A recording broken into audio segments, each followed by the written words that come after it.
കുറ്റകൃത്യങ്ങൾ വെളിപ്പെടുമ്പോൾ കേസെടുക്കാൻ പരാതി ലഭിക്കണമെന്ന അവസ്ഥ അത്യധികം അപരിഷ്കൃതമാണെന്നും ജനങ്ങളുടെ സുരക്ഷാബോധത്തെ ദുർബലമാക്കുന്നതാണെന്നും SYS സംസ്ഥാന general secretary doctor AP Abdul Hakeem Azhari പറഞ്ഞു. SYS തൃശൂർ ജില്ലാ കമ്മിറ്റിയുടെ ആഭിമുഖ്യത്തിൽ റീജിയണൽ തിയേറ്ററിൽ വെച്ച് നടന്ന ഉണർത്തു സമ്മേളനം ഉദ്ഘാടനം ചെയ്ത് സംസാരിക്കുകയായിരുന്നു അദ്ദേഹം. SYS ജില്ലാ ഉപാധ്യക്ഷൻ KA മാഹിൻ സുഹരി അധ്യക്ഷത വഹിച്ചു. Ibrahim Baqavi Melmuri, M Abdul Majeed Ariyalur, AA Jafar, MM Ibrahim എന്നിവർ വിവിധ സെഷനുകൾ നേതൃത്വം നൽകി.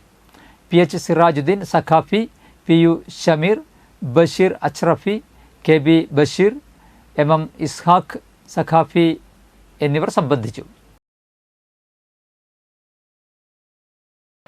മതത്തിൻ്റെയോ ജാതിയുടെയോ ലിംഗത്തിൻ്റെയോ വർണ്ണത്തിൻ്റെയോ വർഗത്തിൻ്റെയോ ഭാഷയുടെയോ പേരിൽ വിവേചനത്തിന് ഇരയാക്കപ്പെടാത്ത സുന്ദരമായൊരു രാജ്യം.